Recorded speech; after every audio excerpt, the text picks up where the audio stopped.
All right, guys. Hey, welcome. Hold on one second. There it goes. Hey guys. Welcome aboard the Just Tai Now. Welcome to the Psy Tai live stream with your host Ty. Hey, I'm here. Hopefully, y'all having a wonderful morning, evening, night, midnight, special, whatever time is coming at you. Take this energy now. We all in the same boat. We can start the conversation.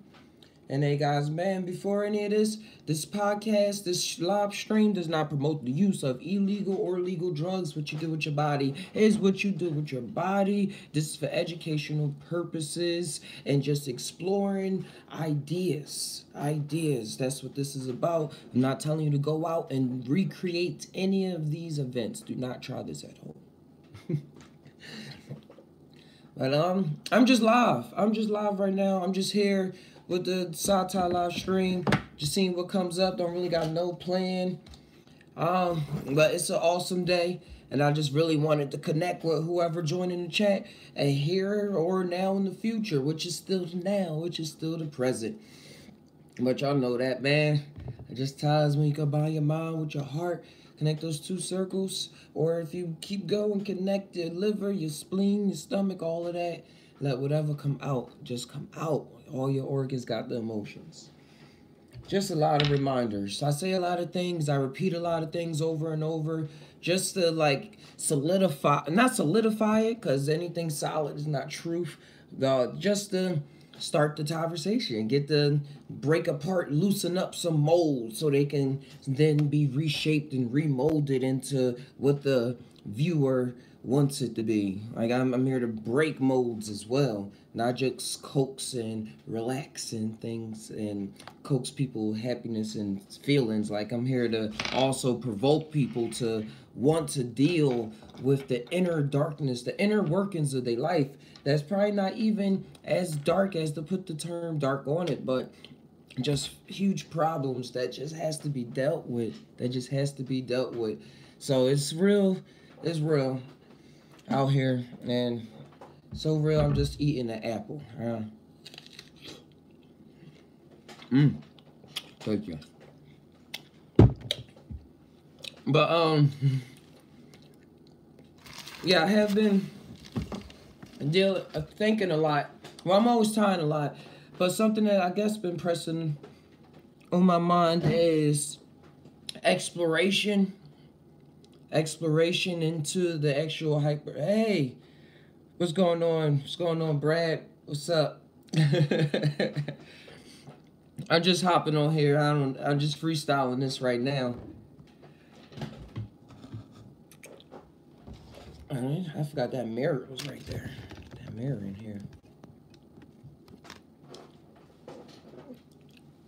But yeah, I was just thinking about the difference between exploration and actually diving into the psychedelic realms, and the difference between tasting it and the difference between not knowing anything about it, the difference between knowing a friend that does it, and the effects that it all has on your everyday life. Because it's like just coming in contact with this kind of information in different shapes or forms, even all the way down to the level of watching movies that was created by people that have explored these realms, or reading books that by people that have explored these realms. Just that effect that it has on you, on your conscious thinking and what you decide to do and how you decide to move is very striking when you look at it. When you look at it, because you can know, you can be. It's when you look at the connection, we're being influenced by something, or most people are, or at least in the beginning, by something that you have no idea about. No, I'm thinking about down to the children's cartoons and how most of them have mushrooms in it. A lot of fairy tale books that come from England have the animated Mascaria, the red and white toadstool, Mario in the video games. Like, you never once really think about why Mario got big once he ate the mushroom, or why he had all these certain powers, or was had certain lives, or just why was he doing what was he doing? Why was the mushroom such a big part of it? You never really get that, but it's fun. You enjoy it, and when you play around, you like, oh, I'm gonna eat this mushroom and get bigger. Like it's all just it's all has its work, you know. It's doing something. That's why in this just time, if I'm freestyling, if it's planned out, if it's um, information that's not so scientific, information that's from a first-hand experience, or information that's from a scientist that has like went to school for 12 years, I'm gonna just talk about it. I'm gonna just tie and put the information out there regardless, just period. I'm not really biased towards information unless it's like unless people are trying to bring back articles from like the 50s and the 60s and the 70s and bring back that Richard Nixon reefer madness talk. Then that's a whole nother story. But other than that, I'm willing to share because I'm always going to give my opinion in the background. I'm always going to give my what I'm talking about in the background, but still willing to share what it was. I was thinking about the High Times article that I uploaded 2 days ago because somebody was taking a little offense to it that wasn't too scientific, and that I was probably going to scare people away that never heard of psychedelics, or not scare people away, but deter them from getting into this field because the High Times article didn't have any statistics or numbers or facts or anything like that. And I had to point them to this previous Psy Tai podcast where I was like, hey, sometimes I'm reading scientific articles where I don't even know how to pronounce the words, or I'm breaking down the words right there in front of your face. So I go across the board. I'm going to continue to go across the board. The only thing that's going to keep going up is the quality. I say that as I eat an apple. Is the quality of the channel with the production value, with the locations. I don't know about my speech, but with that comes with time and age, and I don't know. I don't agree. But the production value is going to be up. If we're going to be doing skits, I really want to get into skits, writing skits, some funny uplifting skits at the same time that just make you tired, So if y'all have any ideas, if you ever want to work together on anything, send me something. Send me anything. If you don't want it public, justtienow@gmail.com, or otherwise just hit me up on Facebook, Instagram, all that good stuff. But something else that I listened to. I really wanted to get his name right before I said it. Kundini I. I'm gonna save another podcast to really talk about everything because I want to watch the other two. But he was the guy that y'all hear on YouTube, the awesome black guy that talks from Chicago, that talks about doing 30-40 grams of mushrooms and talks about experiencing the realms of folklore and of the books that we read, like actually experiencing it and doing those things. That guy, that awesome guy, he was on a podcast that wasn't on YouTube. It was on bigtalkradio.com, and it was a 5-part, 3-hour each episode. I watched part 5 because that's the one I ran into, but I want to watch the other ones before I really try to tie to y'all about what I took in, because he had a lot of cool information, a lot of awesome dope stuff to bring to this 3D reality.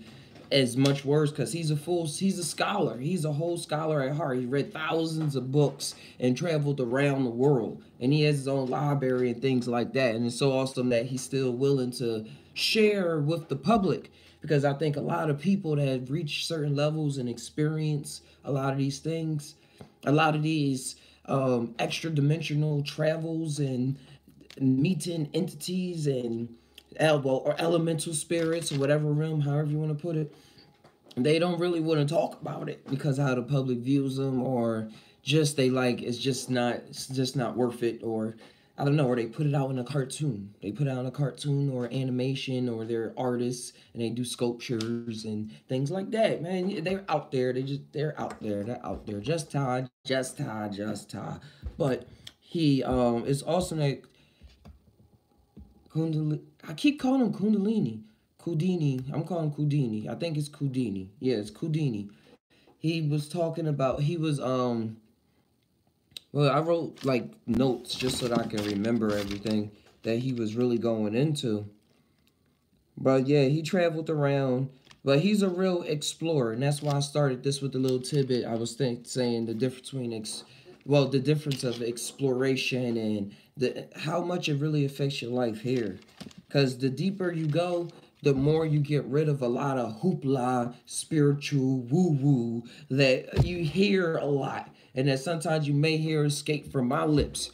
But I always try to check myself because I never want to come off as to myself. I never, not even come off. I never want to be too new agey, as people put it, because I don't even know any new age people. So I don't want that stigmatism attached to me that I'm just trying to coax and butter up a lot of things and put a lot of wishes on people, and they never really have real ways to move around in not just hyperspace, but just their regular everyday life. But then again, there's so many different people out here. I don't want to seem like I'm just trying to dictate and control and just say, yeah, I'm so spiritually and consciously aware.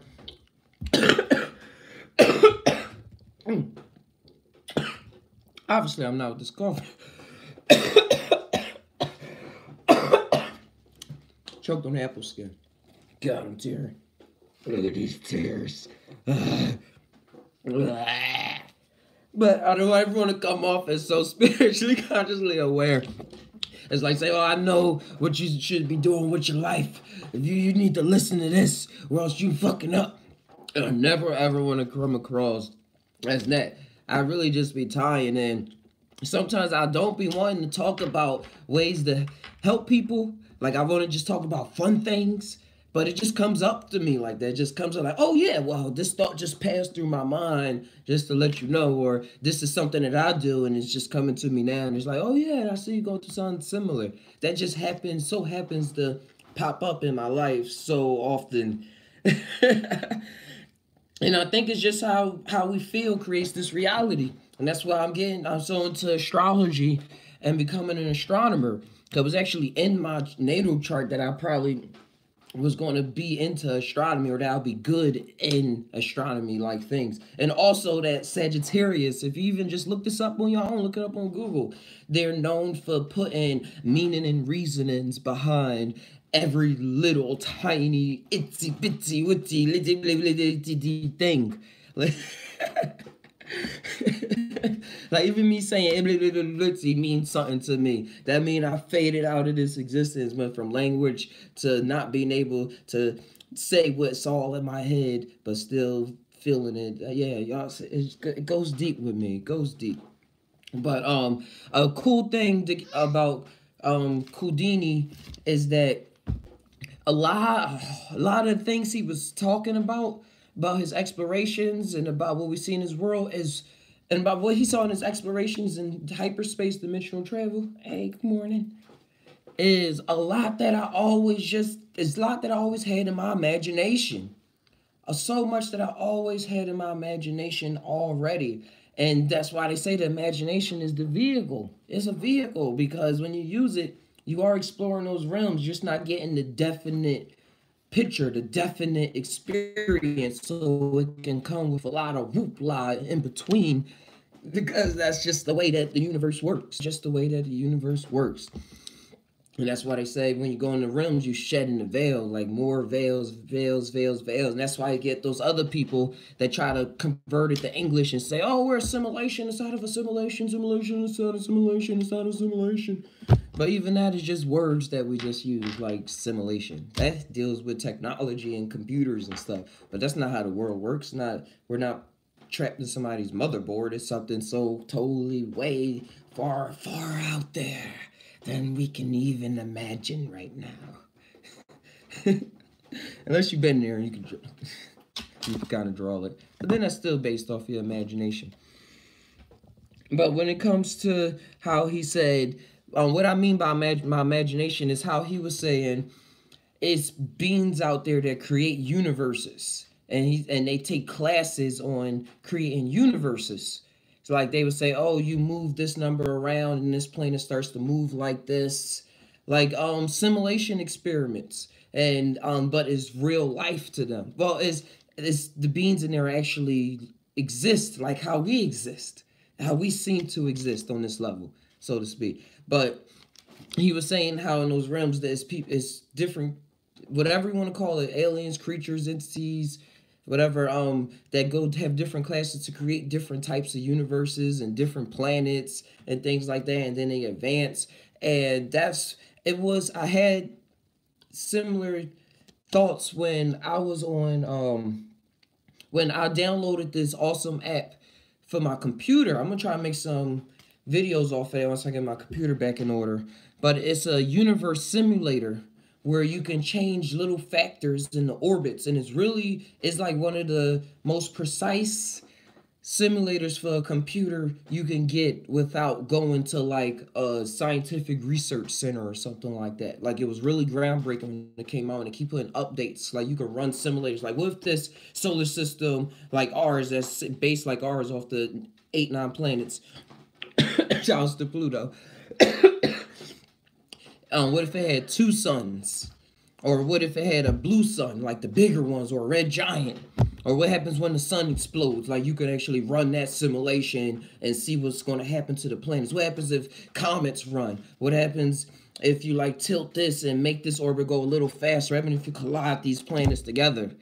And it goes real deep. It goes real deep. And I was doing some meditation on there, and also that was back when I used to, a couple years ago, when I used to experiment with acid. So I was really getting into, I really felt like, wow, this is something.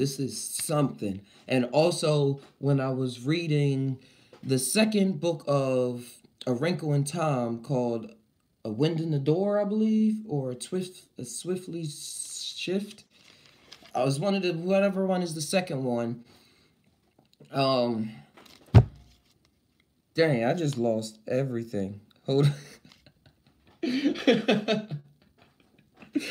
I'm so much in the zone that if I get out of it 1 second, it's like that's a whole different stream of thoughts to get back into.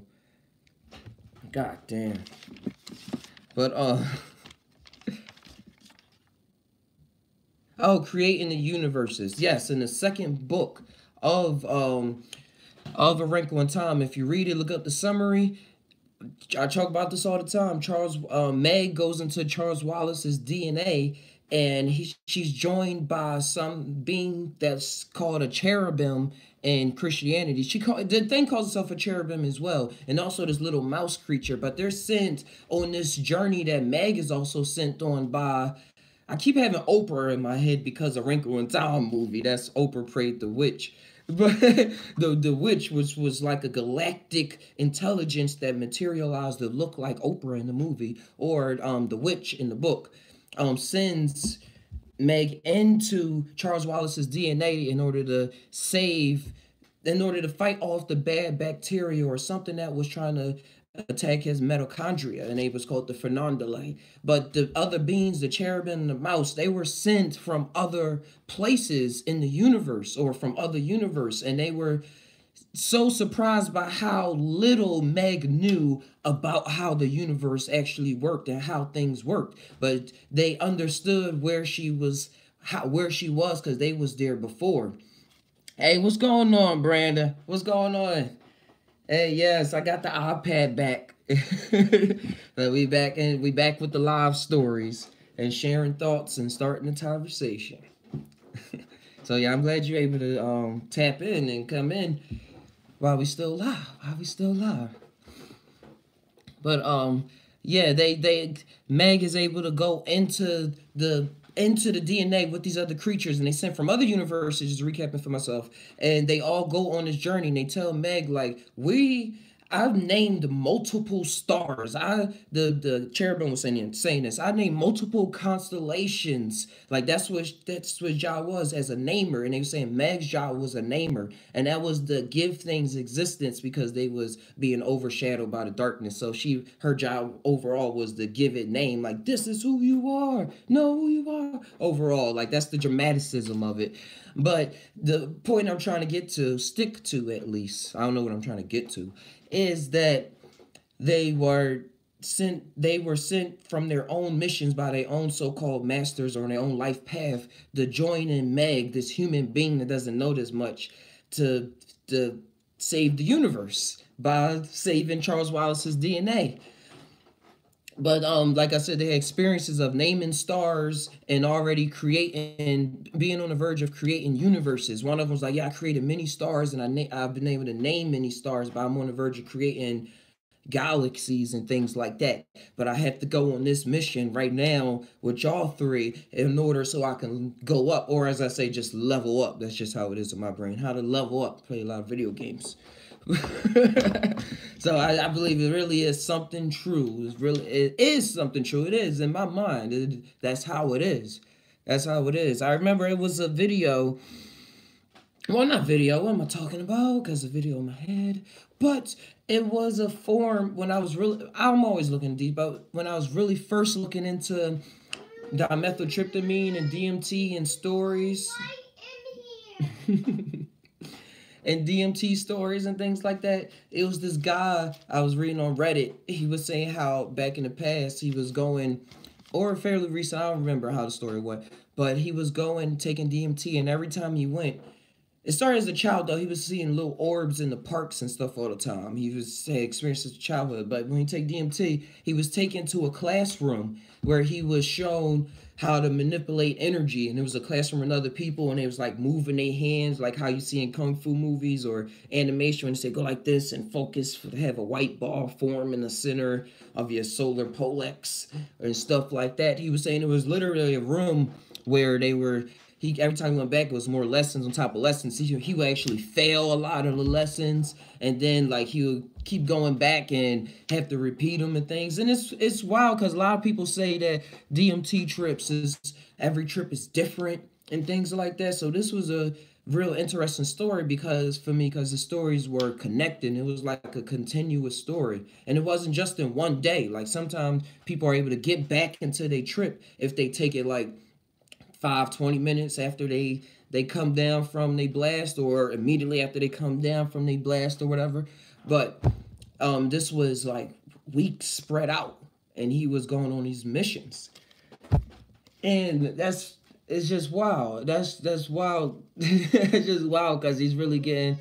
I see this as extra dimensional training, and this is what Kundini was talking about. I hope I'm getting his name right. Kundini. Kulindi. I'm calling Kulindi. Cause Houdini sound like I'm trying to say Houdini, but he black. He's a black magician. But Houdini. Alright, I'm just getting over this cold stuff. But it just coughs though. Just coughs, nothing major. But about these trainings and things.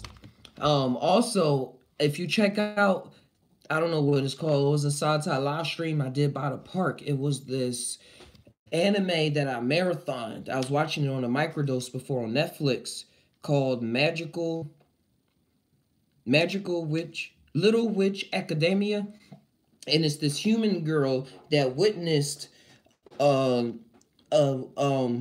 magician, but a magician that she thought was all powerful and cool. She was able to fly on her broom and stuff, and she put on shows. She put on magic shows. But as something happened, you gotta watch the video. It was a while ago, far back. But something happened, and she was able to get invited into a magical world where she was going to learn how to be a witch. But they tried to play it off, just to tell you the story, that they needed to up their the school needed to diversify their the people that were there. They needed witches, humans, and werewolves. Like they needed to diversify the people. Wasn't no humans there. They didn't really like humans. Humans didn't really make it that much to that point. Like it wasn't a big. Humans didn't normally make it to that point. But they're like, we got to get a human in here, or our funding going to be low. Look at it like that. But when she first traveled there, she actually travels through a hyperdimensional tunnel, just like you see on breakthroughs and things like that. Like they didn't sugarcoat it on that part. She literally just traveled straight through, and then they had the story that I talk about in that podcast. where she learns in the humans. And look at Harry Potter, how that popped into my head. Harry Potter went into another world. Like, the humans don't know about griffins and magical owls and things like that, but yet that's a whole, Hogwarts is a whole nother world. I don't even think I have to really describe that too much, but that's just the way it is. It seems. So it seems. So it seems. So as I can put it into words. So much as I can put into words and logically think about it. All right. Thanks, Anthony. Same here. You appreciate it too. Thanks. Thanks for coming in, giving the show some more flavor. But and how this ties into my journey is that the sun is not really up right now, Eiley. Okay. But how this really fits into my realm of reality is that I didn't know that much. I didn't know that much about psychedelics. I mentioned that a lot when I first was getting comfortable back into my skin. Like, a lot of times I wasn't really comfortable in my skin. I just wanted to escape a lot. I wanted to escape a lot because a lot of things was getting to me. I just wanted to be chill and just like, man, I don't care about none of that. I got my tree, make some music, hang with my bro, and do whatever. Or play video games. Well, no, I wasn't even able to play video games. Like, my mind wasn't even able to relax enough to escape into video games. It was just like, man, this bull crap. I don't want to play this. That's just my past and stuff like that. I was trying to grow up. Cough is annoying. But when I was getting into alchemy and all of those things, and I was reading all the strange stories that Aleister Crowley, Israel Regardley, the pyramid text, I was reading the Dead Seas, not the Dead Sea Scrolls. What is that? The Emerald Tablets. I was diving deep into what it actually is, the Philosopher's Stone, Full Metal Alchemist. That was a cool cartoon that brought me here, like it led me here. Full Metal Alchemist Brotherhood, but I was really getting into the Philosopher's Stone and what it is because I wanted it, and I was looking into what these magicians of the past was talking about with traveling out of body and exploring realms, or just traveling out of body just to see what was around the corner. I used to meditate and practice imagination or whatever. Practice and just sit and meditate and try to visualize how my room was with my eyes closed. And then this was when I had a lot of free time at work doing technology stuff. And I used to just envision myself like flying out of the window and above the street. And I used to say, yeah, so kind of phone pole right here. And I should let the picture still form itself without putting too much definition in it, but still trying to act like I was just floating around the street. And I would just do that often. Sorry, let me see how it is at my mom's house. Or I was seeing and sometimes I was write it down, or it's just fun. It was fun exercise. Fun exercise. And that's what I'm seeing that a lot of this stuff is preparing you for. Like when people look into stuff and they say, oh, this is all fake. I believe it's all stuff that you do to prepare yourself for when you actually go deep, deep, deep and peel back all those realms. All the meditation, all the breathing exercises, all the mental stability, and will also being mentally loose enough to let go of yourself and grasp new concepts, or grasp the nothingness that is outside of everything, the no thing. It's like preparing, all of this stuff prepares us for that, preparing me for that. So I remember I used to meditate on the roofs, I used to fast.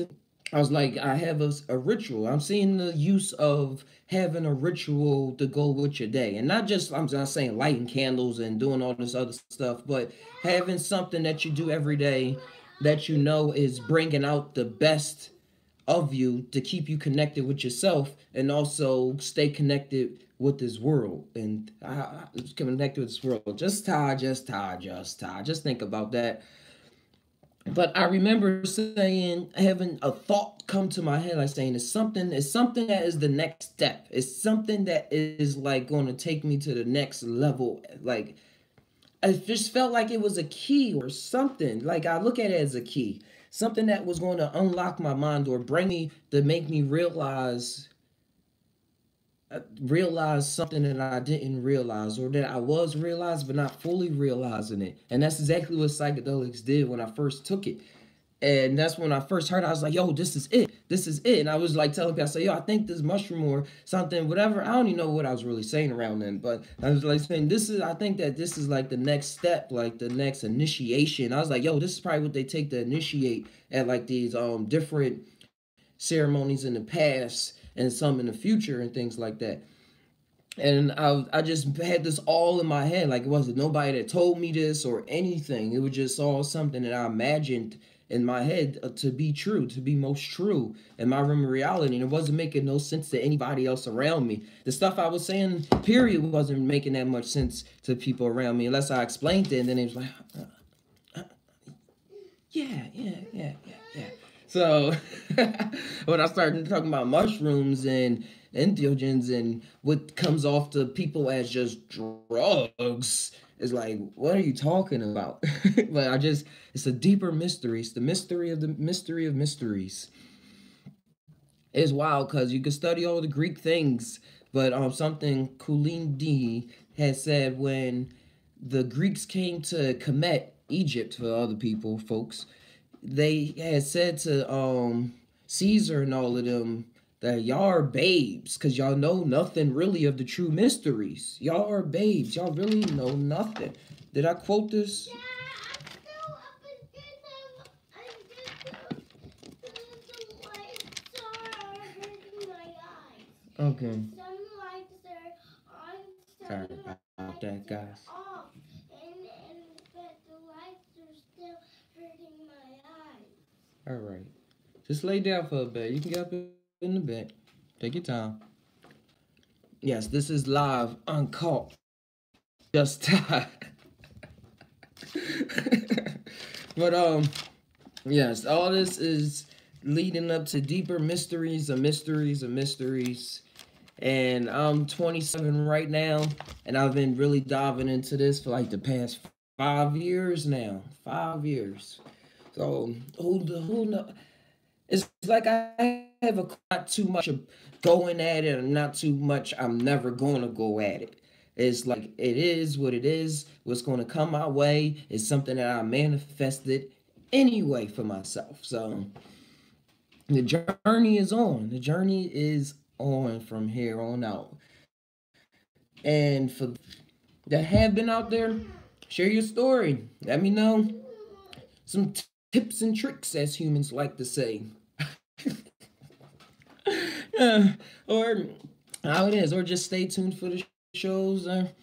If you have anything you want to share, I can make a video based off of your story. Like if you write something out, and if you don't want to, or soon, I'm gonna have it so that to call like that, so that story live on air, whatever it may be. Did it? If you have a story that you want me to tell, and you want it done in a creative way, I can do it to an art piece, like with voiceover or something like that. Just do something. Just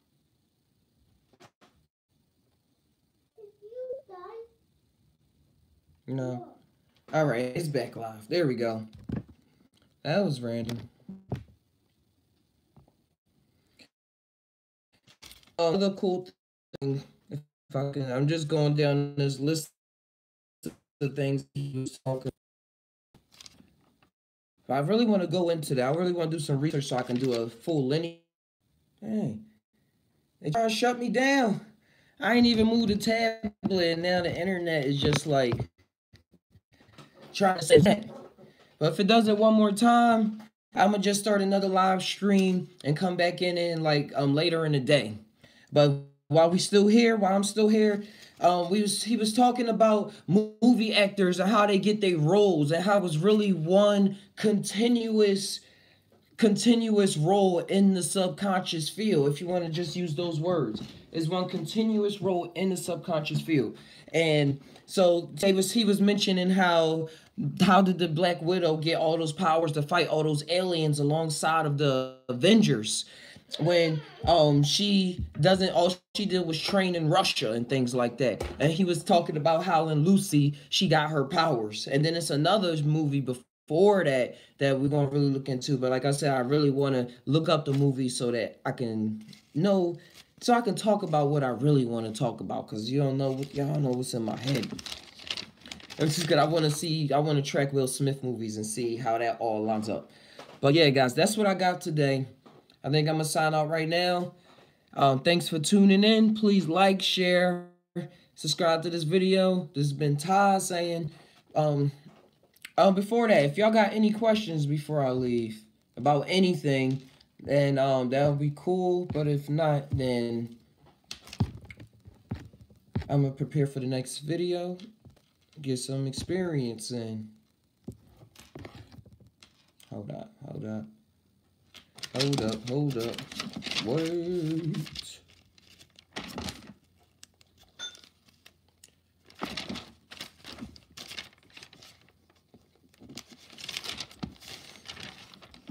But yeah, guys, yeah, that's what I got today.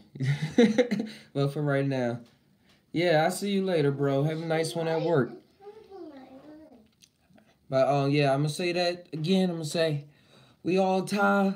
But do we really tie? Sometimes I don't know, dude. Sometimes I really don't know. Till next time, it's Ty saying Ty always.